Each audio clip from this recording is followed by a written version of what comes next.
Hello students, welcome to our YouTube channel. तो कैसे हो आप सब। तो आज मैं फिर से class 12 moving charge and magnetics का एक और टॉपिक लेके आया हूँ। इससे पहले कि ऑलरेडी मैं कई टॉपिक डाल चुका हूँ, अगर आपने नहीं देखा है तो लिंक आपको डिस्क्रिप्शन में मिल जाएगा। आज का जो टॉपिक होने वाला है वो है हमारा force on a moving charge in both electric and magnetic field. Means हम एक चार्ज को इलेक्ट्रिक और मैग्नेटिक फील्ड के कॉम्बिनेशन में क्या करेंगे, मूव करवाएंगे और मूव कराने के बाद देखेंगे उसके ऊपर क्या इफेक्ट होता है। तो चलिए स्टार्ट करते हैं अपना टॉपिक। तो चलिए स्टार्ट करते हैं अपना टॉपिक। तो बेसिकली हम क्या करेंगे, पहले एक एक करके मूव कराएंगे। पहले हम इलेक्ट्रिक फील्ड में मूव कराएंगे एक चार्ज को, फिर हम मूव कराएंगे मैग्नेटिक फील्ड में, फिर इनके कॉम्बिनेशन में। क्लियर। तो सबसे पहले हम इलेक्ट्रिक फील्ड में यानी यूनिफॉर्म इलेक्ट्रिक फील्ड में हम क्या करा रहे हैं, मूव करा रहे हैं किसको, किसी चार्ज पार्टिकल को। अब इसमें भी ना दो कंडीशन है अपने पास कि पहले हम जो मूव कराएंगे वो कराएंगे हम along electric field. It mean charge की जो डायरेक्शन होगी और जो इलेक्ट्रिक फील्ड की डायरेक्शन होगी वो दोनों कैसे रहेंगे अपने पास, सेम डायरेक्शन में मिलेंगे। तो देखते हैं, ठीक है। ये पॉजिटिव पॉजिटिव पॉजिटिव, ये इलेक्ट्रिक फील्ड हो गई अपने पास, ठीक है। ये इलेक्ट्रिक फील्ड की डायरेक्शन हो गई ऐसे, राइट। अगर इसमें मैं यहाँ चार्ज पार्टिकल को सिर्फ छोड़ देता हूँ, मूव भी नहीं करा रहा हूँ, यहाँ एक चार्ज पार्टिकल है, वो चार्ज पार्टिकल क्या होगा, पॉजिटिव चार्ज पार्टिकल है, तो यहाँ से इसके ऊपर एक रिपल्सिव फोर्स लगेगी और इधर से अट्रैक्टिव फोर्स, जिसकी वजह से ये इस डायरेक्शन में मूव करेगा, है ना। जब ये इस डायरेक्शन में मूव करेगा, यहाँ से फोर्स क्या कर रही है, इसको पुश कर रही है, यहाँ से पुल कर रही है, तो इसकी वजह से क्या होगी, इसकी वेलोसिटी क्या होगी, इंक्रीज करेगी। वेलोसिटी गोज ऑन इंक्रीजिंग, है ना।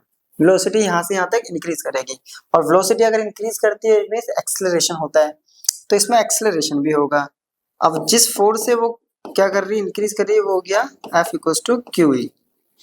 क्लियर। यहाँ एक चीज तो क्लियर हो रही है कि यहाँ जैसे चार्ज पार्टिकल यहाँ रेस्ट पे भी छोड़ रहे हैं हम, तो ड्यू टू रिपल्सन और इधर से अट्रैक्शन, ये जिसकी जो वेलोसिटी है यहाँ से यहाँ तक जाने की वो इंक्रीज करेगी, अगर ये डिस्टेंस में एक्स ले लेता हूँ, है ना। ये होगा। चलिए ये तो हो गया अपने पास। अब एक्सेलरेशन तो होगा इसमें, तो एक्सेलरेशन होता है फोर्स अपॉन में मास। सेकंड लॉ से हमने पढ़ा हुआ है F इक्वल्स टू एम में, तो A equals to F by M. अब यहाँ से F की वैल्यू यहाँ सब्स्टिट्यूट करेंगे तो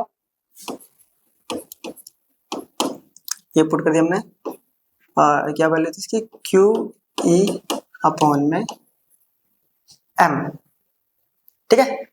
एक्सेलरेशन निकाल दिया।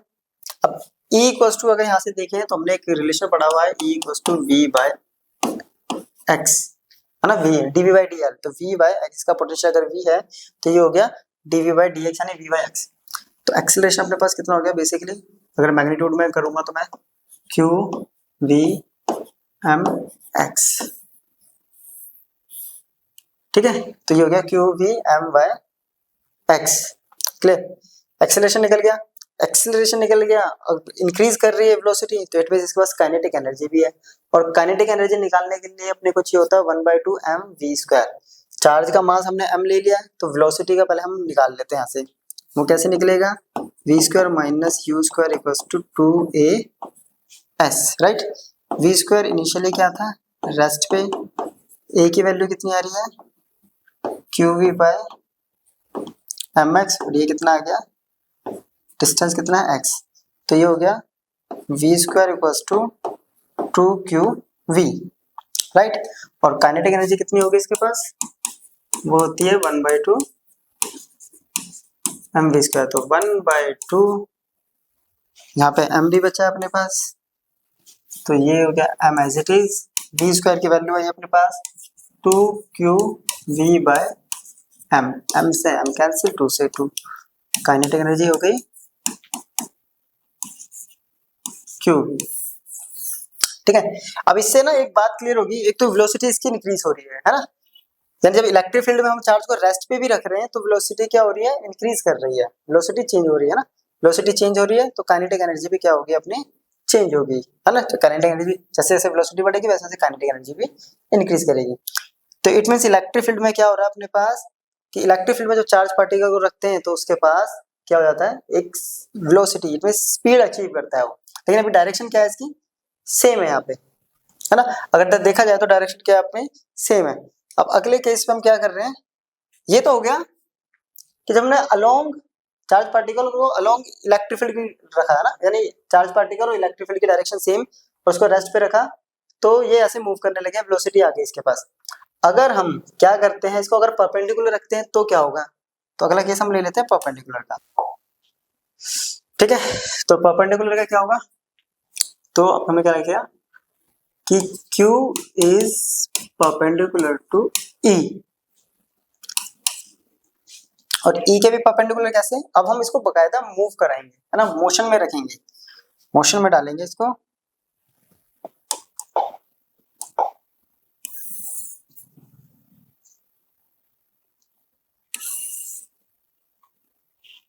ठीक है, इनिशियली, और ये हो गया अपने पास positive positive positive positive positive positive. ठीक है, ऊपर आ गया negative negative negative negative negative, तो इलेक्ट्रिक फील्ड की डायरेक्शन बना देते हैं।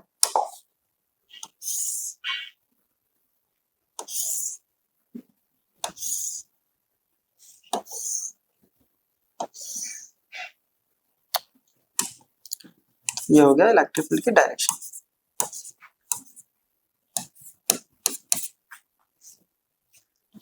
ठीक है, अगर हम इसके परपेंडिकुलर रखते हैं तो क्या होगा, इनिशियल केस है, अगर इसको हम इलेक्ट्रिक फील्ड, अगर हम इसमें भी एक सिचुएशन मानते हैं कि इनिशियली इलेक्ट्रिक फील्ड नहीं है, चार्ज पार्टिकल को रखेंगे तो उस पर कोई भी क्या होगा, फोर्स अप्लाई नहीं होती है ना, तो यानी अगर मैं चार्ज पार्टिकल, ठीक है, फोर्स अप्लाई नहीं होती, तो मैं चार्ज पार्टिकल को कुछ ऐसे फेंक रहा हूं यहाँ पे,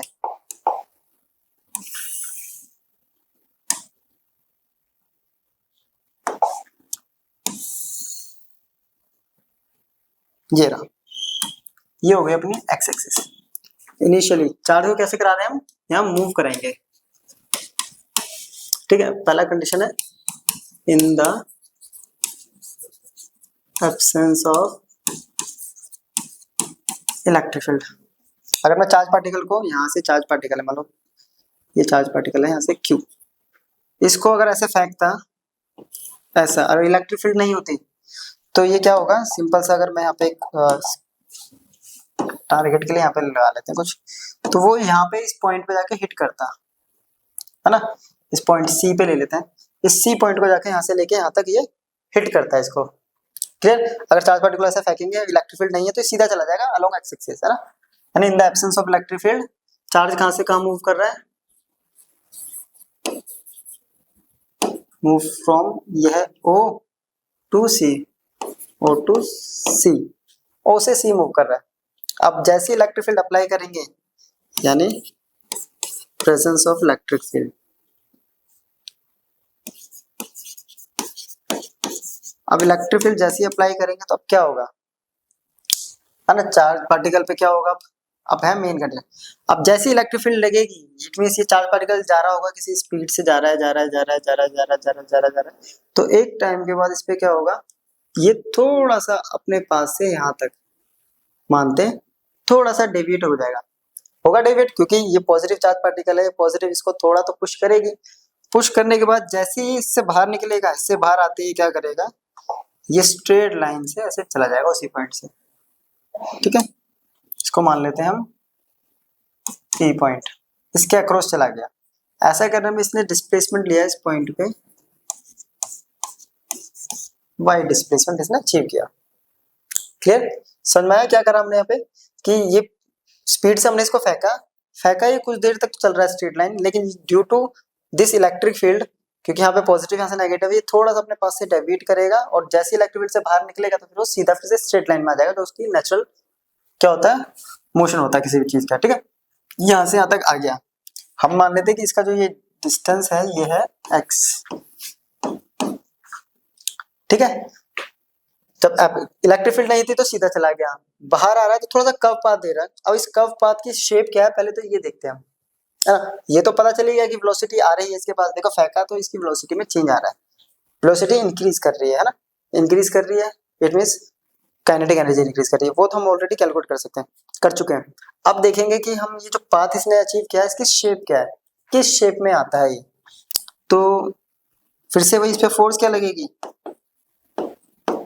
QE, और एक्सेलरेशन हो गया फिर से वही Q E by M, F upon में मास, तो क्यू ई बाय एम है ना। ये हम लोग पहले भी अभी किया था, फिर से हम लोगों ने ये कर लिया।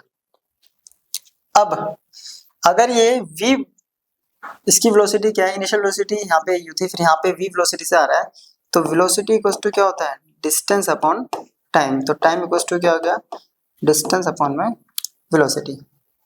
क्लियर। अब हमारे पास जो इक्वेशन अपने पास क्या होती है, s equals to ut plus half E T square. S बोले तो वाई एक्सिस के अलोंग मूव कर रहा है ना, देखिए यहाँ से ऐसे वाई एक्सिस के अलोंग इसने डिस्प्लेसमेंट क्या है, तो वाई इक्वल्स टू यू 0 है, टी कुछ भी पुट कर दीजिए यहाँ पे, ए की वैल्यू यहाँ से पुट करते हैं, q E by m, t की वैल्यू है एक्स बाय वी, तो एक्स स्क्वायर अपॉन में वी स्क्वायर, तो y equals to 1/2 q e x square upon में m we square. X square को यहीं छोड़ते हैं, तो इक्वेशन आ रही है 2m V square upon Q E into Y. ठीक है। अब क्या हो रहा है यहाँ पे, ध्यान से देखिए, ये सारी इसकी सारी सिचुएशन क्या है, v जो है अपने पास u वेलोसिटी पे v की कुछ वैल्यू आ रही है, तो x स्क्वायर ये हमने मान लिया k y, where k equals to v स्क्वायर अपॉन में q e है ना।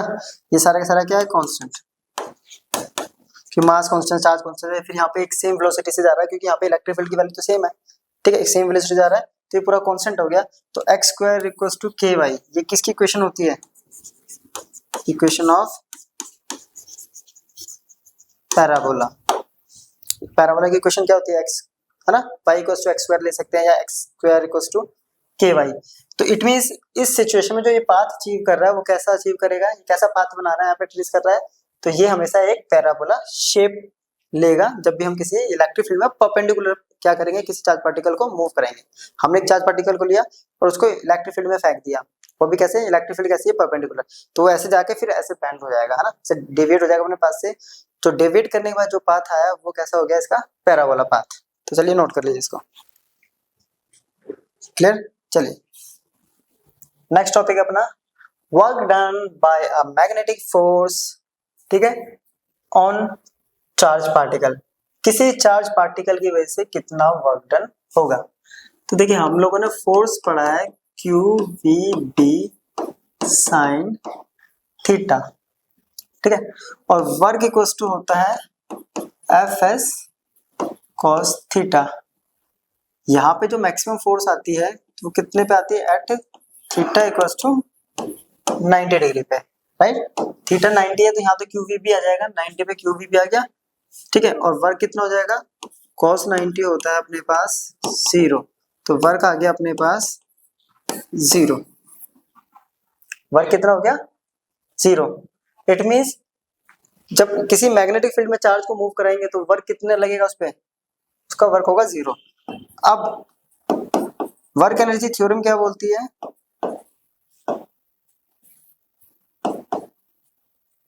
अब वर्क एनर्जी थ्योरम हमारे बोलती है कि वर्क इक्वल्स टू होता है change in kinetic energy, right. अगर वर्क 0 है तो चेंज इन काइनेटिक एनर्जी भी क्या हो जाएगा, 0, है ना। चेंज इन काइनेटिक एनर्जी भी अपने पास क्या आ गया, 0। अगर चेंज इन काइनेटिक एनर्जी 0 है, इसका मतलब क्या है कि इनिशियल काइनेटिक एनर्जी और फाइनल काइनेटिक एनर्जी सेम है। सिंपल सा, चेंज इन काइनेटिक एनर्जी का मतलब क्या हो गया कि 1/2 mv square minus 1/2 mu square equals to 0।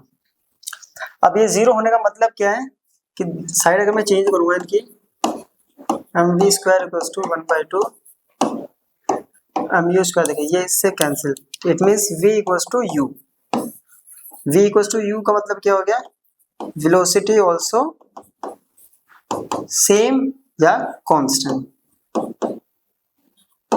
तो इससे दो चीजें क्लियर हो गई कि एक तो मैग्नेटिक फील्ड में वर्क डन जो होगा 0 होगा, और दूसरा वेलोसिटी पे कोई फर्क नहीं पड़ेगा। इट मींस मैग्नेटिक फील्ड में वेलोसिटी पे चार्ज पार्टिकल को कैसी भी कितनी भी स्पीड से फेंकते हैं तो इसकी वेलोसिटी पे कोई भी इफेक्ट नहीं पड़ रहा, जबकि इलेक्ट्रिक फील्ड में वेलोसिटी पे इफेक्ट पड़ता है, वेलोसिटी चेंज होती है, यहाँ वेलोसिटी चेंज नहीं होती। तो यहाँ क्या चेंज होता है उसको जब आप क्या करते हैं आगे स्टडी करते हैं, ठीक है।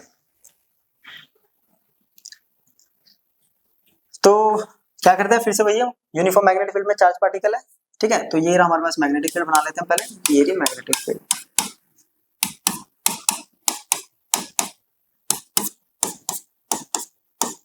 ठीक है, अब ध्यान से समझिए, ये मैग्नेटिक फील्ड है, इसकी डायरेक्शन क्या होगी, इनसाइड।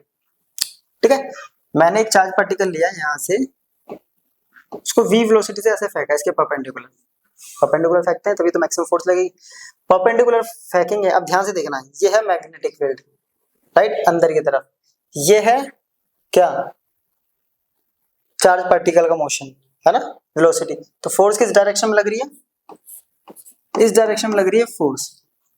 तो ये फोर्स से क्या होगा, इसकी डायरेक्शन क्या रहेगी, ये फोर्स क्या करेगा, इधर जाएगा तो इसकी डायरेक्शन को ये चेंज करेगा, जब डायरेक्शन को चेंज करेगा तो हर पॉइंट पे डायरेक्शन ऐसी चेंज होती रहेगी। इट मींस अगर इधर है वेलोसिटी यहाँ हो जाएगी तो फोर्स की डायरेक्शन हो गई ये, इस केस में वेलोसिटी जब यहाँ आ जाएगी तो फोर्स की डायरेक्शन सेम, इस केस में वेलोसिटी यहाँ, तो फोर्स की डायरेक्शन अंदर की तरफ। अब अंदर की तरफ बोले तो ये कौन सी फोर्स लग रही है, सेंट्रीपिटल फोर्स। वेलोसिटी तो कांस्टेंट रहेगी, वो हमने पीछे पढ़ लिया, वेलोसिटी कांस्टेंट है, यानी स्पीड कांस्टेंट है उसकी, but direction bar bar change हो रही है ना, स्पीड कांस्टेंट है, बार बार डायरेक्शन चेंज हो रही है। तो ये क्या कर रहा है, ये करेगा डायरेक्शन में चेंज। तो मैग्नेटिक फील्ड के अंदर जब भी चार्ज पार्टिकल मूव करेगा तो उससे क्या होगी, डायरेक्शन चेंज, जबकि इलेक्ट्रिक फील्ड में क्या होती है, स्पीड चेंज। और दोनों के कॉम्बिनेशन में एक अच्छा खासा हमारे पास एक रिजल्ट आ जाएगा। ठीक है, इससे पता चलेगा कि ये डायरेक्शन को चेंज कर रहा है। अब जब डायरेक्शन चेंज कर रहा है तो ये कौन सी फोर्स अप्लाई हो रही है, अंदर की तरफ कौन सी होती है, सेंट्रीपिटल फोर्स। तो हम लोगों ने पढ़ा है कि यहाँ पे जो इलेक्ट्रोस्टैटिक फोर्स है वो कितनी है, सॉरी मैग्नेटिक फोर्स कितनी है यहाँ पे, q v v sine theta, है ना, और वो q v v sine theta की वजह से क्या लग रहा है यहाँ पे, रिक्वायर्ड सेंट्रीपिटल फोर्स। तो एफ सेंट्रीपिटल बराबर होगा एफ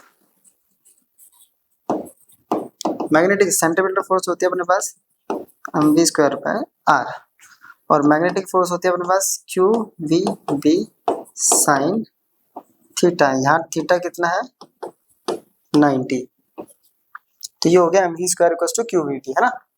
तो M we square by R equals to Q V, और वी से वी कैंसिल। अब यहाँ से अगर आर की वैल्यू निकालेंगे तो क्या आएगा, एम वी अपॉन में, यहाँ से एक कॉन्सेप्ट आ गया अपने पास, r equals to m we upon में क्यू वी। ठीक है, ये तो पता चल गया इसका रिजल्ट क्या हो रहा है। अब उस रिजल्ट में जो भी रेडियस है वो क्या होगा, अब हमें यहाँ पे रेडियस निकालना है, ठीक है, इसकी स्पीड भी निकालनी है, टाइम पीरियड कितना लग रहा है, और फ्रीक्वेंसी क्या रहेगी, ये सारी चीज हमें यहाँ पे कैलकुलेट करनी है। तो पहले मैं इसको कन्वर्ट करता हूँ, v इक्वल्स टू क्या होता है, आर ओमेगा अपॉन में क्यू बी, आर से आर डिवाइड, तो ओमेगा इक्वल्स टू क्या हो गया, क्यू बी अपॉन में एम, राइट। यहाँ पे जो क्यू बाय होता है, क्यू बाय एम होता है, उसे कहता है specific charge. It means ratio of charge to the mass of the charge particle, उसे कहते हैं स्पेसिफिक चार्ज। ठीक है, यहाँ से अगर वेलोसिटी निकालेंगे तो आर क्यू बी अपॉन में एम, सेम है, कुछ नहीं कर रहे हैं, बस यहाँ से यहाँ तक वैल्यू को चेंज कर रहे हैं। ठीक है, ये हो गया अपने पास, वेलोसिटी हो गया, आर हो गया। अब आता है टाइम पीरियड, इसमें कितना टाइम इसको लग रहा है। ठीक है, टाइम पीरियड कैसे निकलता है अपने पास,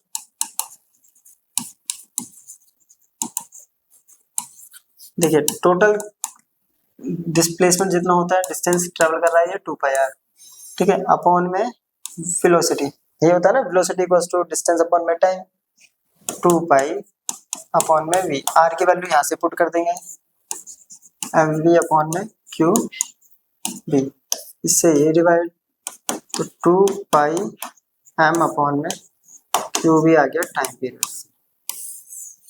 ठीक है, ये जो फॉर्मूले हम बना रहे हैं ये बहुत यूज होते हैं न्यूमेरिकल्स में। तो 2 पाई एम अपॉन में क्यू बी हो गया अपने पास टाइम पीरियड। अब टाइम पीरियड है तो फ्रीक्वेंसी भी होगी। ठीक है, इसको एक बार नोट कर लीजिए, फिर फ्रीक्वेंसी करते हैं। अब फ्रीक्वेंसी सिंपल सा क्या होता है,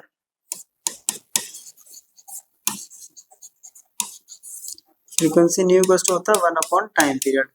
ये आया था अपने पास 2 पाई एम अपॉन में क्यू बी, तो ये हो गया क्यू बी अपॉन में 2 पाई एम, तो ये बन गया अपने पास फ्रीक्वेंसी। अब इसमें एक चीज को कैलकुलेट कर देते हैं, वो है हमारे पास काइनेटिक एनर्जी। क्योंकि मोशन में है तो काइनेटिक एनर्जी भी होगी। काइनेटिक एनर्जी कितनी होगी, तो v की वैल्यू पुट करते हैं हम, ठीक है।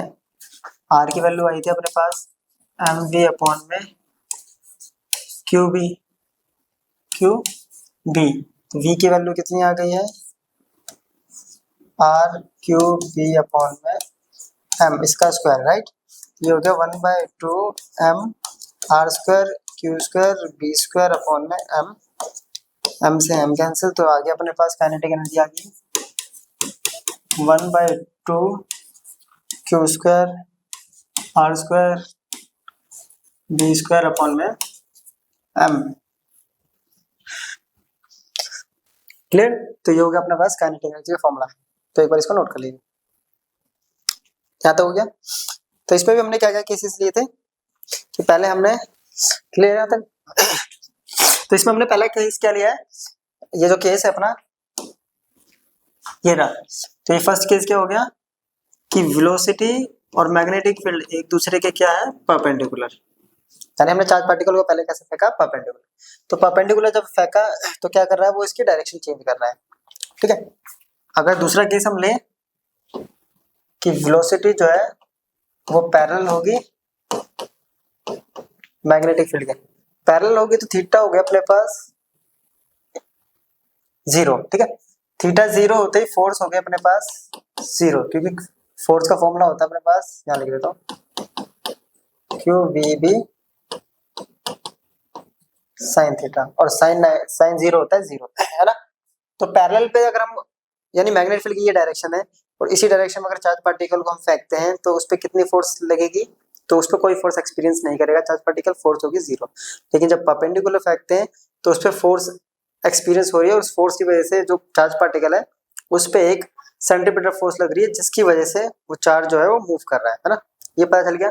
अब तीसरा केस हम लेते हैं कि अगर हम चार्ज पार्टिकल को किसी एंगल थीटा पे, दो हो गए, किसी एंगल थीटा पे अगर हम फेंकते हैं, है ना, मूव कराते हैं, तो क्या होगा, क्या है case, when particle moves with velocity v makes any angle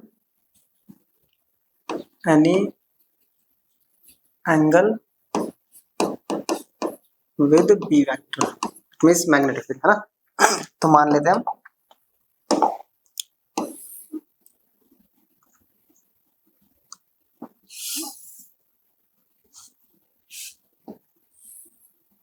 axis बना दी, ये हो गया अपने पास मैग्नेटिक फील्ड के डायरेक्शन,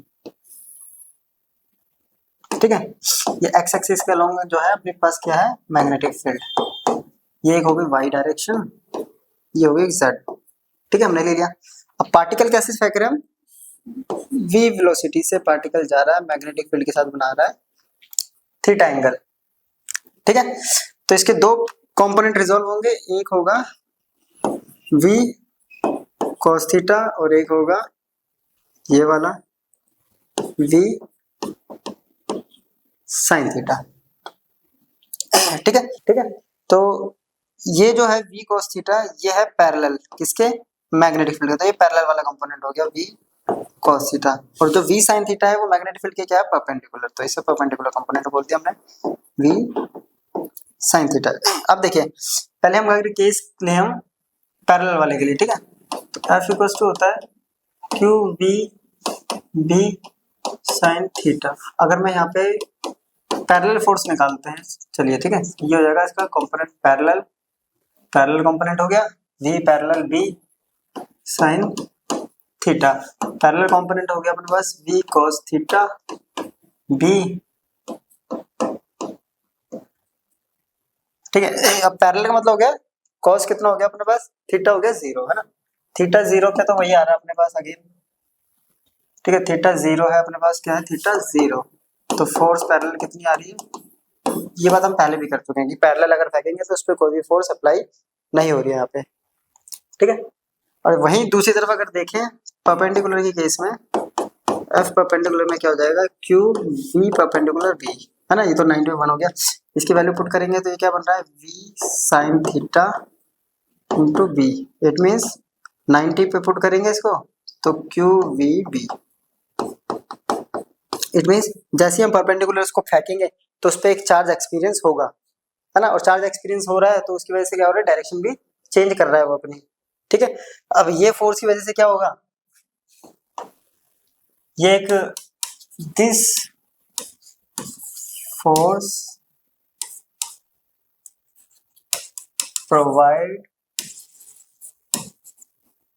रिक्वायर्ड सेंट्रीपिटल फोर्स, इसकी वजह से एक सेंट्रीपिटल फोर्स लग रही है ना। एक सेंट्रीपिटल फोर्स इस पे लग रही है। अब सेंट्रीपिटल फोर्स लग रही है तो हमारे पास जो फॉर्मूला हमने बताया था सेंट्रीपिटल फोर्स का, अगर याद हो तो ये वाला, उससे हमने ये वाला देखो, तो सेंट्रीपिटल फोर्स को अप्लाई किया था तो आर की वैल्यू आई थी एम वी अपॉन में क्यू वी। इसको डायरेक्ट अप्लाई कर रहे हैं तो आर इक्वल टू क्या होगा, एम वी परपेंडिकुलर अपॉन में क्यू वी, और वी परपेंडिकुलर कितना है, वी साइन थीटा अपॉन में, ये हो जाएगा हमारे पास आर का फॉर्मूला। अगर आर का फॉर्मूला ये होगा तो ऐसे ही सारे फॉर्मूले हमारे यहाँ पे कैलकुलेट हम कर लेंगे ना। आर ऐसे निकलेगा, टाइम पीरियड भी निकलेगा इससे। टाइम पीरियड कितना आया था, 2 पाई आर अपॉन में, ठीक है सॉरी टाइम पीरियड क्या आया था, 2 पाई आर अपॉन में वी हो जाएगा। जैसे वहां पे हमने क्या था, 2 पाई आर अपॉन में वी, वी कौन सा परपेंडिकुलर, तो 2 पाई आर अपॉन में वी की जगह क्या जाएगा, वी साइन थीटा। चलिए ऐसे इसकी फ्रीक्वेंसी हो जाएगी, इसको रेसिप्रोकल कर देंगे तो फ्रीक्वेंसी हो गया 1 upon time period equals to V sine theta upon में 2 पाई आर। चलिए ये भी हो गया। अब हमें इसमें कैलकुलेट करना है एक और पिच। व्हाट इज पिच, यहाँ पे हम कैलकुलेट करना है पिच। अब पिच क्या होती है जरा इसको समझते हैं, ठीक है। अब देखिए यहाँ पे जैसे हमने इसको फोर्स लगाई, अब इसमें 2 चीजें हो रही हैं, पैरेलल के अक्रॉस फोर्स कितनी है, 0, लेकिन पार्टिकल जो है और इस पे क्या हो रही है, फोर्स लग रही है जिसकी वजह से डायरेक्शन चेंज हो रही है। लेकिन पार्टिकल क्या है, कॉन्टिन्यूसली इस तरफ मूव करे जा रहा है। कॉन्टिन्यूस इस तरफ मूव करेगा तो वो पार्टिकल कुछ ऐसे मूव करेगा, देखिए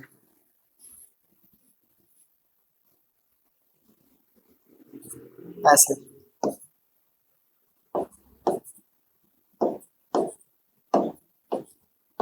ठीक है, ऐसे मूव करता रहेगा। इट मींस एक हेलिकल पाथ में ऐसे पार्टिकल मूव करता हुआ बाहर निकलेगा। क्लियर। अब पिच जो हम कह रहे हैं, पिच होता है ये डिस्टेंस, 2 कॉइल के बीच का कॉन्सेक्यूटिव डिस्टेंस को हम कहते हैं पिच। अब पिच में देखिए क्या होगा, पिच इक्वल टू यानी डिस्टेंस हो गया, डिस्टेंस इक्वल टू क्या होता है, स्पीड इनटू टाइम। अब स्पीड का कौन सा कंपोनेंट लेंगे हम, स्पीड किस तरफ है, पीछे ये हॉरिजॉन्टल, तो हॉरिजॉन्टल वाली हम स्पीड लेंगे। स्पीड हॉरिजॉन्टल कौन सा है, पैरेलल कंपोनेंट। टाइम क्या होगा अपने पास, जो भी हमने अभी टाइम पीरियड निकाला है ना, टाइम अपने पास है ही, ठीक है। तो पिच इक्वल टू क्या आ गया, v parallel into time period. चलिए v पैरेलल कितना आया अपने पास, v cos थीटा, और टाइम कितना आता है हमारे पास 2 पाई r अपॉन में, सॉरी जो लास्ट फॉर्मूला आया था हमारे पास 2 पाई m अपॉन में क्यू बी, ठीक है। इसको सॉल्व कर दो, ये आंसर आ गया अपने पास। तो अपने पास आंसर क्या हो गया, v cos थीटा इनटू 2 पाई m अपॉन में क्यू बी, ये आ गया अपने पास पिच, ठीक है। इसको अरेंज करेंगे तो क्या हो जाएगा, 2 पाई m v cos theta upon में क्यू बी इक्वल्स टू, ये हो गया पिच, टाइम पीरियड लिखना था सही से लगेगा पिच, ये निकल गया पिच, ठीक है। तो यहाँ हमारा ये टॉपिक जो है कंप्लीट हो गया। अब इससे हमें क्या क्या पता चला है, दोबारा देखिए एक बार ध्यान से देखिए इस टॉपिक को।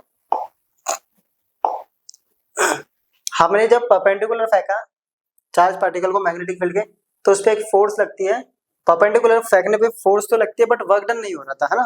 वर्क डन नहीं हो रहा था, इसकी वजह से क्या हो रहा है, इसकी स्पीड में चेंजेस नहीं आ रहे हैं, but direction bar bar change हो रही है। डायरेक्शन क्या हो रही है, चेंज हो रही है, क्योंकि वो क्या कर रहा है, अपनी तरफ अट्रैक्ट करने की कोशिश कर रहा है इसको, चार्ज पार्टिकल को, ठीक है। तो क्या होगा, फोर्स लग रही है, फोर्स की वजह से क्या हो रहा है, ये एक सर्कुलर मोशन में आ गया, और सर्कुलर मोशन में होगा तो सेंट्रीपिटल फोर्स लगेगी, और वो सेंट्रीपिटल फोर्स बैलेंस कर रही है मैग्नेटिक फोर्स को। तो यहाँ से हमने आर की वैल्यू निकाली, आर में पुट कर रहा तो ओमेगा की निकली, वैसे हमने वी की वैल्यू निकाली और टाइम पीरियड निकाला, टाइम पीरियड आ गया था 2πm/में क्यूबी। ठीक है, टाइम पीरियड निकल गया तो फ्रीक्वेंसी निकाल ली, फ्रीक्वेंसी अब वो मूव कर रहा है तो काइनेटिक एनर्जी भी होगी। अगला केस है कि हम दोनों को पैरेलल फेंकते हैं। अब पैरेलल में क्या होता है कि थीटा तो जीरो है, और पैरेलल फेंकते ही जैसे थीटा अगर जीरो है तो फोर्स भी जीरो हो जाएगी। फोर्स जीरो का मतलब क्या है कि जो चार्ज पार्टिकल है वो क्या करेगा, मैग्नेटिक फील्ड की डायरेक्शन के अलोंग मूव करेगा, है ना। ये भी हो गया अपना। अगर हम क्या करते हैं, इसको चार्ज पार्टिकल को किसी एंगल थीटा पे फेंकते हैं तो क्या होगा, इसके दो कंपोनेंट बन रहे हैं, वी कोस थीटा और V sine theta. V cos theta पे की वजह से क्या हो रहा है कि फोर्स तो अप्लाई नहीं हो रही, बट पार्टिकल इस डायरेक्शन में मूव करता जा रहा है। वी साइन थीटा क्या कर रहा है, उसकी डायरेक्शन को चेंज करते जा रहा है ना, जिसकी वजह से ये एक हेलिक्स शेप में जाएगा और along the magnetic field move करता रहेगा। फिर सेम वही सिचुएशन हमने वहां पे अप्लाई करी और आर की वैल्यू निकाली है, आर की वैल्यू निकल गई। उसके बाद फिर हमने क्या निकाला, टाइम पीरियड निकाला, फ्रीक्वेंसी निकाली और पिच निकाल दिया। पिच क्या होता है, दो कॉन्सिक्यूटिव हेलिक्स जो कॉइल्स बन रही है उनके बीच का डिस्टेंस को कहते हैं पिच। तो ये हमने पिच कैलकुलेट कर लिया। तो चलिए करते हैं नेक्स्ट टॉपिक। अब नेक्स्ट टॉपिक अपना क्या है, motion of a charge particle in perpendicular electric field and magnetic field. अब ऐसे सिचुएशन आया है, हमने इलेक्ट्रिक फील्ड पढ़ लिया, इलेक्ट्रिक फील्ड में क्या हो रहा है, मैग्नेटिक फील्ड पढ़ लिया, मैग्नेटिक। अगर एक ऐसा रीजन हम यहाँ पे क्रिएट कर रहे हैं जिसमें इलेक्ट्रिक फील्ड और मैग्नेटिक फील्ड एक दूसरे के परपेंडिकुलर है, उसमें हम क्या कर रहे हैं, चार्ज मूव करा रहे हैं। तो हमने क्या करा, ये एक रीजन बनाया जिसके अंदर देखिए ये हो गया हमारे पास इलेक्ट्रिक फील्ड, राइट, इसकी डायरेक्शन हो गई है, और इसके अंदर ही है हमारी मैग्नेटिक फील्ड भी, ठीक है, इसके अंदर मैग्नेटिक फील्ड भी है, चाहे तो अंदर की तरफ ले सकते हैं, है ना, वही क्रॉस में कर दिया हमने, मैग्नेटिक फील्ड भी है इस रीजन के अंदर, दोनों चीज है। अब यहाँ से हम पूरा बंच भेज रहे हैं चार्ज पार्टिकल का, बीम, उसमें बहुत सारे चार्ज पार्टिकल इकट्ठा क्या कर रहे हैं, मूव करा रहे हैं, ठीक है। यहाँ हमने एक स्लिट लगा दी, एक स्लिट यहाँ लगा दी, स्लिट समझते हैं, कुछ नहीं है, एक कार्डबोर्ड मान लेते हैं, उसके अंदर हमने होल कर दिया बस, जिससे कि हम जो बीम भेज रहे हैं सिर्फ वही यहाँ पे ट्रेवल करेगी, ठीक है। अब जैसे वो इसके अंदर एंटर करेगी, यहाँ से स्लिट क्रॉस करेगी और इस रीजन में एंटर करेगी, परपेंडिकुलर मैग्नेटिक और इलेक्ट्रिक फील्ड वाले रीजन में एंटर करेगी, तो क्या होगा, यहाँ से पार्टिकल जाएंगे, अब उन पार्टिकल्स के पास क्या है, स्पीड में वेरिएशन है ना, स्पीड में वेरिएशन है, बहुत सारे वेरिएशन। वैसे क्या होगा, कुछ पार्टिकल जो है, मान लेते हैं हम ये वाले जो पार्टिकल है ये इलेक्ट्रिक फील्ड से डिफ्लेक्ट हो रहे हैं,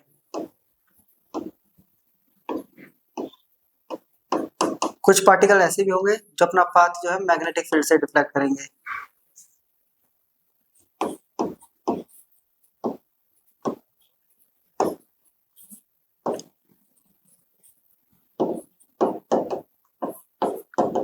है ना। अभी मैंने पढ़ाया था ना इलेक्ट्रिक फील्ड से थोड़ा सा वो उसने क्या करा था, यहाँ पे आके एक पैराबोलिक किया था, उसके बाद फिर स्ट्रेट में चला गया था, और मैग्नेटिक फील्ड से तो डायरेक्शन चेंज होती है ना।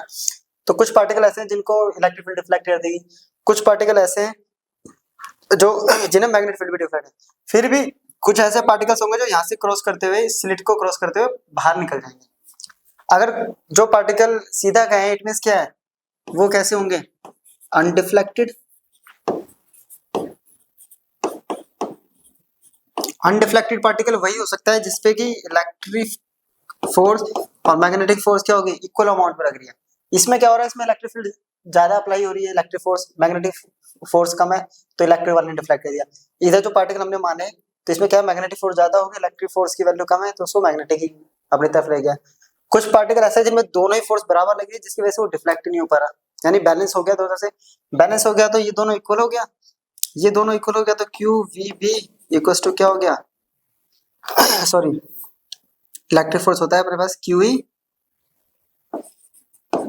इक्वल टू ये आ गया क्यू वी बी, क्यू से क्यू कैंसिल, तो E equal to V B, यहाँ से वेलोसिटी की वैल्यू कितनी आ जाएगी, इलेक्ट्रिक फील्ड अपॉन में मैग्नेटिक फील्ड। ये तभी हो सकता है जब इलेक्ट्रिक फील्ड और मैग्नेटिक फील्ड का रेशियो इक्वल टू आएगा वी। तो यहाँ से वेलोसिटी निकालनी होगी, कितनी वेलोसिटी होगी इसके बाद, तो जो भी इलेक्ट्रिक फील्ड दे रखी होगी हमारे पास, जो मैग्नेटिक फील्ड दे रखी होगी, दोनों का रेशियो निकाल दें, निकल जाएगा हमारे पास, ठीक है। और इस पूरे फिनोमेना को हम कहते हैं वेलोसिटी सेलेक्टर। क्या कहते हैं, वेलोसिटी सेलेक्टर। नाम से पता चल रहा है इसने वो वेलोसिटी सेलेक्ट करी जो हमें जरूरत है वो सीधा चली जाएगी, बाकी सब डेविएट हो जाएंगे। तो इस फिनोमिना का यूज करते हैं हम साइक्लोट्रॉन पे। ठीक है, एक टॉपिक होता है साइक्लोट्रॉन, उसमें हम इसी का ही यूज करते हैं उस इंस्ट्रूमेंट में, इसी फिनोमिना का, यानी वहाँ पे एक रीजन क्रिएट करते हैं जहाँ पे इलेक्ट्रिक फील्ड और मैग्नेटिक फील्ड दोनों एक दूसरे के क्या होते हैं, परपेंडिकुलर होते हैं, वहाँ एक चार्ज पार्टिकल मूव कराते हैं, जिसकी वजह से वही पार्टिकल स्टेट क्रॉस करेगा उसको जिसके पास इलेक्ट्रिक फोर्स और मैग्नेटिक फोर्स इक्वल हो गई। चलिए नोट कर लीजिए इसको। अब कर लेते हैं इन पे कुछ क्वेश्चंस। तो पहला क्वेश्चन है अपना, a proton and an alpha particle move in a circular orbit in a uniform magnetic field, their speeds are in the ratio of 9:4. Find the ratio of their radii of their circular orbits. क्या करें, एक तरफ है अपने पास proton और एक तरफ है अपने पास अल्फा पार्टिकल। ठीक है, क्या करें, प्रोटॉन और अल्फा पार्टिकल जो है वो यूनिफॉर्म मैग्नेटिक फील्ड में मूव कर रहे हैं, यानी दोनों के पास मैग्नेटिक फील्ड कितनी है, सेम बी। ठीक है, अब इसके पास जो चार्ज होता है इसको Q1 मानते हैं। प्रोटॉन के पास चार्ज अगर Q है तो अल्फा के पास उसका डबल चार्ज होता है, राइट। ये अपने को पता है, अल्फा पार्टिकल के पास प्रोटॉन से डबल चार्ज होता है। उनका जो स्पीड का रेशियो है, इट मींस v1/v2, वो दे रखा 9:4। ठीक है, अब इनके मास का अगर कंपैरिजन करें, इसका मास अगर m है तो अल्फा पार्टिकल का मास जो होता है वो 4 टाइम्स होता है मास ऑफ प्रोटॉन। कह रहा है इनका रेडियस का रेशियो निकालना। अब रेडियस देखिए सिंपल सा फॉर्मूला होता है mv/qv, राइट। तो r1 इक्वल्स टू क्या होगा, m1v1/q1b, राइट। वैल्यू पुट कर देते हैं, r1 इक्वल्स टू m1 कितना है m, ठीक है, v1 नहीं पता अपने को, रेशियो पता है, q1 है q और ये b। सिमिलरली r2 हो गया m2v2/q2b।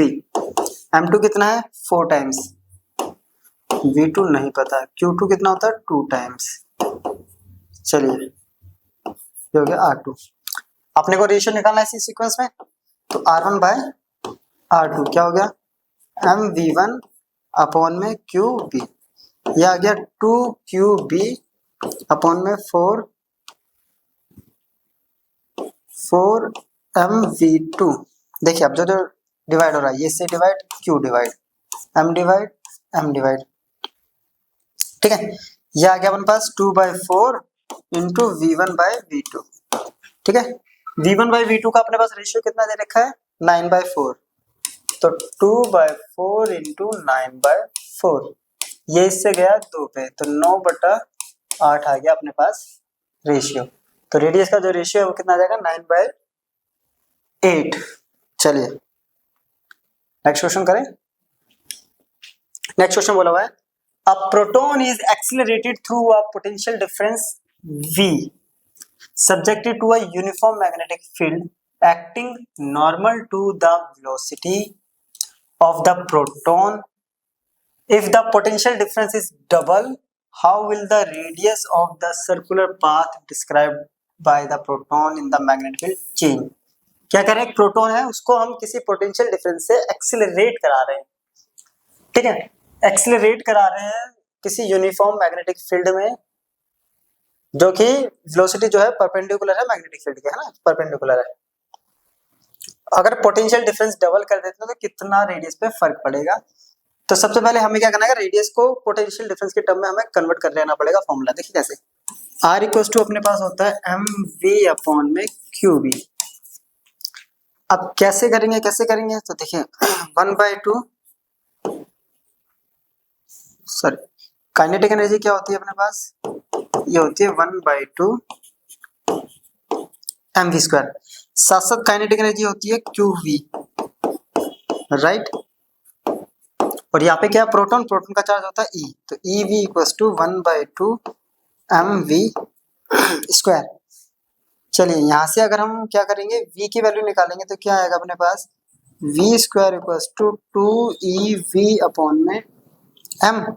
तो v की वैल्यू आ रही है √2ev, यह गया पोटेंशियल डिफरेंस अपॉन में m। इसको सब्स्टिट्यूट कर देते हैं यहाँ, ठीक है, r में, तो r equals to m upon में क्यू बी, राइट। ये आ गया 2 ई वी अपॉन में m। यहां तक क्लियर है। चलिए अब इसको क्या करते हैं, मास को ले जाते हैं अंदर, ठीक है। मास को अंदर ले जाते हैं, चार्ज को भी ले जाते हैं अंदर, क्योंकि चार्ज भी यहाँ पे क्या होगा ई, तो हम लेंगे m, ये बन गया अंदर जाएगा, सॉरी रूट के अंदर 2 ई वी, ये आ गया m स्क्वायर, नीचे बचा है m, ये 1 बाय बच गया b। इसको भी अंदर ले जाए, चाहे तो हम सबको अंदर ले जाते हैं और इजी हो जाएगा फॉर्मूला, ठीक है। तो ये हो गया, चार्ज क्या होगा यहाँ भी ई, तो ई स्क्वायर इंटू ये बी, तो m से तो ये गया और इससे गया ये, क्या कह रहा है 2 ई तो खत्म हो गया, 2 वी एम अपॉन में ई बी, क्लियर। अब क्या कर रहा है कि अगर हम पोटेंशियल जो है डबल कर देते हैं, तो ये पहला वाला केस तो आ गया, ये पोटेंशियल को डबल करेंगे तो देखिए क्या होगा, आर डैश जो होगा वो क्या हो जाएगा, 2 तो है यहाँ पे, 2 ई वी डैश की 2 वी हो जाएगा एम अपॉन में ई वी, राइट। अब ध्यान से देखें, ये सिर्फ एक एक्स्ट्रा 2 आ रहा है इसके पास, ठीक है। 2 इंटू 2 वी एम अपॉन में ई वी क्या है आर, तो ये क्या बचेगा यहाँ पे, ये तो आ गया अपने पास आर, यहाँ क्या बच गया √2, तो अपने पास जो नया होगा वो कितना हो जाएगा √2 टाइम्स ऑफ आर, क्लियर। चलिए इसको नोट कर लीजिए। नेक्स्ट क्वेश्चन कह रहा है कि an electron travel in a circular path of radius 20 centimeter in a magnetic field 2 into 10 to the power minus 3 Tesla. Calculate the speed of the electron. First, what is the potential difference through which the electron must be accelerated to acquire this speed? क्या कर रहा है, एक electron जो है वो उसका circular path का रेडियस कितना है 20 into 10 की पावर माइनस 2 मीटर, जबकि मैग्नेटिक फील्ड में मूव कर रहा है वो है 2 into 10 की पावर माइनस 3 टेस्ला। इस मैग्नेटिक फील्ड में मूव कर रहा है, तो अपने को क्या निकालना है, ठीक है। स्पीड तो बहुत ईजी है। फर्स्ट पार्ट देखिए, आर इक्वल टू होता है एम वी अपॉन में क्यू बी, ठीक है। तो वी इक्वल टू हो गया आर क्यू बी अपॉन में एम, राइट। आर दे रखा है, बी दे रखा है, अब आता है मास। तो मास हमें पता होना चाहिए किसका, यहाँ मास बोला हुआ है इलेक्ट्रॉन का, और इलेक्ट्रॉन का चार्ज भी पता है, सबकी वैल्यू पुट करते हैं। वी इक्वल टू 20 इंटू 10 की पावर माइनस 2, 1.6 इंटू 10 की पावर माइनस 19, 2 इंटू 10 की पावर माइनस 3, ठीक है। मास होता है 9.11 इंटू 10 की पावर माइनस 31, राइट। ये आ गया मास, हमने सारा पुट कर दिया। चलो अब वैल्यू कैलकुलेट करते हैं इसकी, ठीक है। वैल्यू कैलकुलेट करते हैं, हाँ मैक्सिमम तो हो जाएगा सॉल्व। -2 -9 -21, ये हो गया माइनस का 24, ठीक है, माइनस का 24। इधर आ रहा है 20 इंटू 1.6 इंटू 2 इंटू 10 की पावर माइनस 24 अपॉन में 9.11 इंटू 10 की पावर माइनस 31, ठीक है। इसको सॉल्व करेंगे, -24 और -31, ये प्लस होगा 7, और इसको सॉल्व कर देते हैं, आंसर आएगा अपने पास 7 इंटू 10 की पावर 7 मीटर पर सेकंड। चलिए सेकंड चीज क्या कह रहा है अपने पास, पोटेंशियल डिफरेंस कितना लगेगा इस इलेक्ट्रॉन को एक्सीलरेट करने के लिए।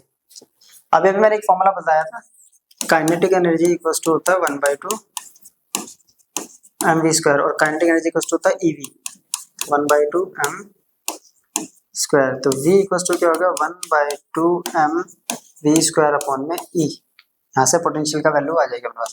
वैल्यू पुट करते हैं 1/2 9.11, वेलोसिटी अभी आई है 7 इंटू 10 की पावर 7 इंटू 7 इंटू 2 बार लिख दिया 1.6 इंटू 10 की पावर माइनस 19। इसको सॉल्व करेंगे 49, ठीक है। इसको सॉल्व कर देते हैं 1/2 9.11 इंटू 49, 10 की पावर आ गया 14, और 14 और ये माइनस हो जाएगा, ये हो जाएगा प्लस 14 प्लस 19, ये हो गया 34, ठीक है। 34 ये हो गया,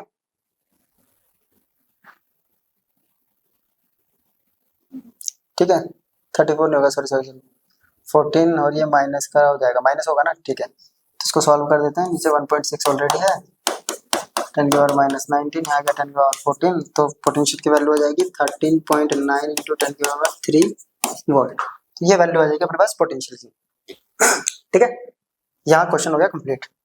वैल्यू आप लोग कैलकुलेट करने आए, मुझे तो आंसर याद था। Next question, a proton, a neutron and alpha particle, ठीक है, 3 पार्टिकल है, प्रोटॉन, न्यूट्रॉन और अल्फा पार्टिकल, जिनकी काइनेटिक एनर्जी कैसी है, सेम है, परपेंडिकुलरली एंटर कर रहे हैं किसी यूनिफॉर्म मैग्नेटिक फील्ड में, तो उनके रेडियस बताना हमें सर्कुलर। चलिए proton, neutron and alpha particle, एक तरफ हम लिख लेते हैं प्रोटॉन, न्यूट्रॉन, अल्फा पार्टिकल। इसका मास अगर है m, इसका मास होता है 3m और इसका मास होता है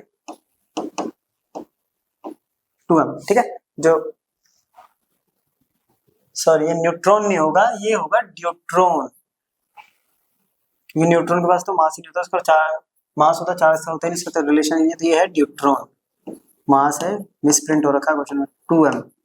अब आता है चार्ज पे, इसका चार्ज अगर q होगा तो इसका चार्ज भी कितना होता है न्यूट्रॉन के पास, सेम, क्योंकि मास तो डबल होता है बस, और इसके पास कितना होता है, अल्फा पार्टिकल है तो इसका 3 होगा, इसका होगा 4 टाइम्स, और इसके पास चार्ज होगा 2 टाइम्स, अल्फा पार्टिकल के 4 टाइम्स मास होता है, इसका होगा, ठीक है। वो फ्लो में हम 3m लिख दिया था मैंने, चलो हो गया। अब क्या कह रहा है, इनका रेडियस कंपेयर करना है जबकि इनकी काइनेटिक एनर्जी सेम है, क्या बोला हुआ है, एज काइनेटिक एनर्जी रिमेन्स, तो काइनेटिक एनर्जी का मतलब क्या हो गया, 1/2 m1 v1 square equals to 1/2 m2 v2 square equals to 1/2 m3 v3, ये ना 1/2 सबसे कैंसिल, सबकी मास की वैल्यू पुट करेंगे, m v1 square 2m v2 square 4m v3 square, mass mass mass खत्म, तो v1 square equals to 2 v2 square equals to 4 v3 square, तो v1 equals to क्या आ रहा है, अगर v1 का स्क्वायर हटाएंगे तो दोनों पे जाएगा तो क्या आएगा, है ना, तो v1 इक्वल्स टू आ रहा है अपने पास √2 v2 इक्वल्स टू, इसका स्क्वायर होगा तो 2 v3, ठीक है। ये आ गया v1 equals to √2 v2 equals to 2। अब यहाँ से अगर v2 निकालेंगे कंपेयर करके तो v2 इक्वल्स टू आ गया v1/√2 और v3 आ गया इसी के टर्म में v1/2, तो दोनों की वैल्यू हमने फर्स्ट और सेकंड के टर्म में निकाली, अब इसे कंपेयर करना इजी हो जाएगा हमारे लिए। इनका रेडियस निकालना है, अब रेडियस इक्वल्स टू होता है mv में qb, ठीक है। तो अगर मैं r1 निकालूंगा तो m1v1 में q1b, राइट। m1 कितना है, इसका है मास m, v1 कितना है अपने पास, तो इसको v1 ही पुट कर देते हैं, ठीक है। q1 कितना है इसके पास, q मैग्नेटिक फील्ड हो गया, तो ये आ गया r1। सिमिलरली यहाँ हम निकाल लेते हैं अब r2, ठीक है, तो r2 कितना हो जाएगा m2v2 में q2b, m2 कितना है 2m, v2 कितना है v1/√2, v1/√2, q2 कितना है q, राइट, और b हो गया एज इट इज, ऐसी r3 हो गया m3 v3 में q3b। अब m3 कितना आया था अपने पास 4m, v3 आया v1/2, v1/2, q3 है 2q और ये हो गया b, ये आ गया r3। तो एक एक करके रेशियो निकालते हैं, r2/r1 निकालते हैं पहले हम, ठीक है। क्या निकाल रहे हैं हम, r2/r1, r2 को ऊपर रख दिया हमने, वायर 2mv1 में, ठीक है, √2qb, r1 है, ये qb ऊपर नीचे आ गया, mv1 नीचे, क्यू बी से कट गया, एम वी वन, ये आ गया 2/√2, रैशनलाइज करेंगे तो √2, ये इससे कैंसिल आउट, तो R2/R1 आ गया √2/1। अब ऐसे निकालेंगे हम R3/R1 का सिमिलरली, ठीक है। क्या करना अपने को, R3/R1। अब R3 कितना आया तो देखिए, R3 आया 4mv1 अपॉन में 4qb, 4mv1 अपॉन में 4qb, इसको मल्टीप्लाई करेंगे qb नीचे आ गया mv1, ये इससे कैंसिल, ये आ गया 1/1, R3/R1 आ गया 1/1। R2/R1 आया था अपने पास √2/1 और R3/R1 आया, हमें निकालना है तीनों का रेशियो, यानी R1 ratio R2 ratio R3। अब जरा समझिए, R1 की तो वैल्यू हर बार कितनी आ रही है 1, R2 की वैल्यू कितनी आई है √2 और R3 की वैल्यू कितनी आई है 1, तो रेशियो आ गया 1 रेशियो √2 रेशियो 1। क्लियर, चलिए नेक्स्ट क्वेश्चन है, an electron beam passes through a magnetic field of 4 × 10⁻⁻4 Weber per meter square and an electric field this both acting simultaneously, the path of electron remaining undeviated, ठीक है, ध्यान रखना ये बात को। Calculate the speed of the electron if the electric field is removed, what will be the radius of the electron path। पहले कह रहा है एक इलेक्ट्रॉन जो है, इलेक्ट्रॉन बीम पास हो रहा है मैग्नेटिक फील्ड में, जो कि अपने को दे रखी है 4 × 10⁻³ वेबर पर मीटर स्क्वायर, ठीक है, और इलेक्ट्रिक फील्ड अपने पास दे दी है 2 × 10⁴ वोल्ट, ठीक है, हो गया यहाँ तक।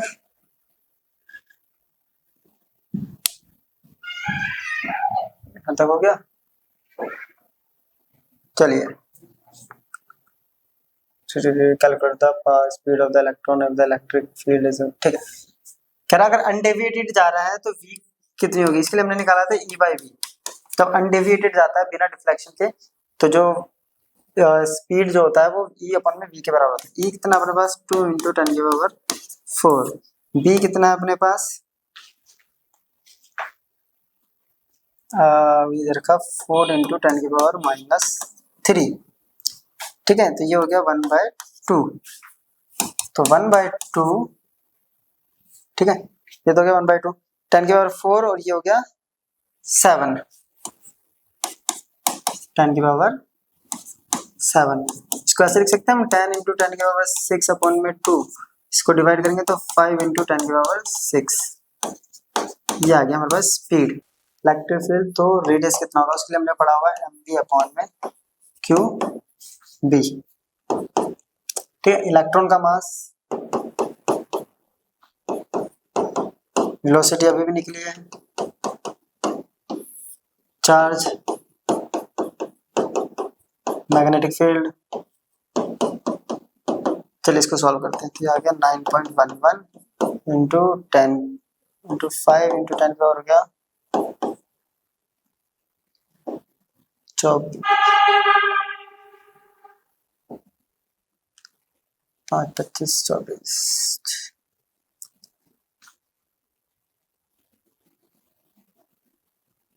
25, ठीक है,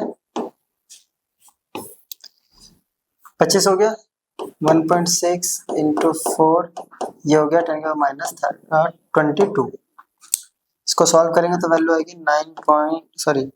इसको सॉल्व करें 7.11 × 10⁻³ मीटर आ जाएगा रेडियस, ये आ जाएगा अपने पास रेडियस की वैल्यू।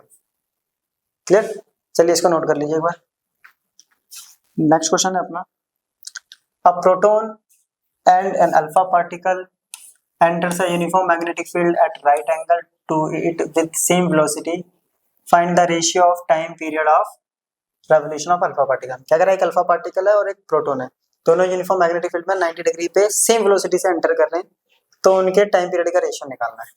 तो देखिए अल्फा पार्टिकल और प्रोटॉन, Q1 मान लेते हैं क्यू होता है, जबकि अल्फा पार्टिकल का जो चार्ज होता है वो 2 टाइम्स होता है। इनका मास जो होता है वो, इसका मास अगर m है तो इसके मास का 4 टाइम्स मास होता है अल्फा पार्टिकल का, है ना। वेलोसिटी तो दोनों की सेम है, v1 = v2 = v। अब टाइम पीरियड का फॉर्मूला होता है 2 पाई m अपॉन में q b, ठीक है। तो t1 अगर हम करेंगे तो 2 पाई m1 अपॉन में q1 b, वैल्यू पुट करते हैं 2 पाई m, q1 कितना है, q m1m, ठीक है। वहीं दूसरी तरफ अगर टाइम पीरियड करते हैं t2, 2 पाई m2 अपॉन में q2b, 2 पाई m2 कितना है 4 टाइम्स, तो 4m, चार्ज है 2 टाइम्स,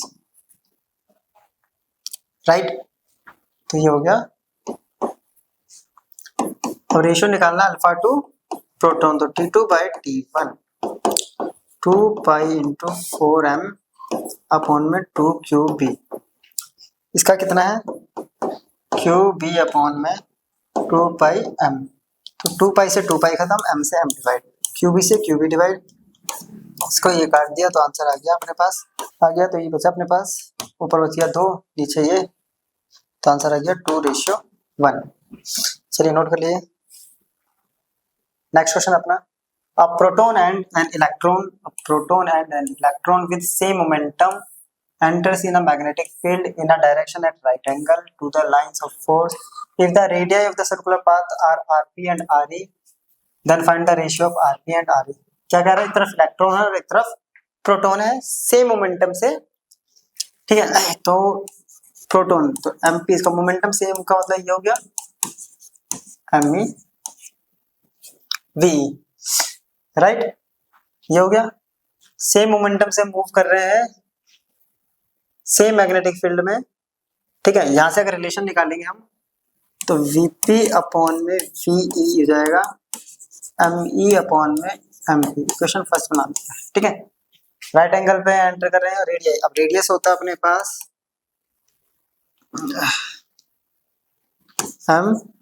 V अपॉन में QB, राइट। अब अगर मैं इसे इलेक्ट्रॉन के टर्म में करूंगा तो ये हो जाएगा Me Ve, ठीक है। इलेक्ट्रॉन और प्रोटॉन चार्ज तो सेम है दोनों का चार्ज सेम होता है Q इंटू V, ठीक है। दूसरी तरफ है अपने पास Rp MP Vp, ठीक है, अपॉन में चार्ज सेम है। चलिए अब डिवाइड करेंगे इसको, तो Rp ऊपर और Re नीचे। Rp क्या है, MP Vp अपॉन में QB, ये आ गया QB अपॉन में Me V। चलिए तो QB कैंसिल, MP अपॉन में MP अपॉन में Me इंटू Vp अपॉन में Ve, राइट। MP अपॉन में Me, यहाँ से देखिए Vp अपॉन में Ve क्या है, Me अपॉन में MP, तो MP अपॉन में Me, Vp अपॉन में हो गया Me अपॉन में MP, ये इससे डिवाइड, ये इससे डिवाइड, आंसर आ गया अपने पास 1:1। क्लियर। तो ये था हमारा आज का लेक्चर, जिसमें हमने पूरा का पूरा क्या कंप्लीट किया है, जब चार्ज पार्टिकल को किसी मैग्नेटिक फील्ड और इलेक्ट्रिक फील्ड में मूव कराते हैं। तो यहाँ हमारा ये टॉपिक कंप्लीट हो गया है। तो अब मिलते हैं नेक्स्ट वीडियो में हम करेंगे आगे के टॉपिक। तो तब तक के लिए गुड बाय।